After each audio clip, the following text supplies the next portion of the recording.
Hi!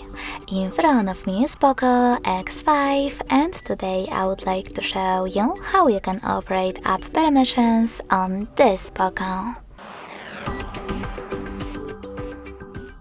You need to begin by opening Settings and scrolling down to access Privacy Protection. Now click on All Permissions. So click and pick one of your device's features that you wish to manage, like camera. Then select one of your apps. I will go with Booking.com and tap on the best option for you.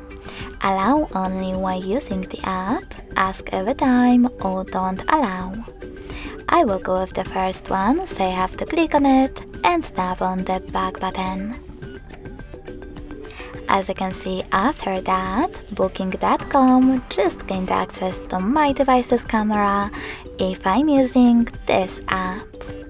But you can always go back, click on any feature and look for an app that you are interested in. I will go into Location to manage my Chrome. Now scroll all the way down instead and select See All Chrome Permissions.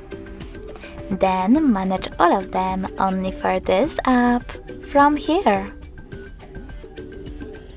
Thanks so much for watching. If you enjoyed this video, smash that like button, comment and subscribe. Bye!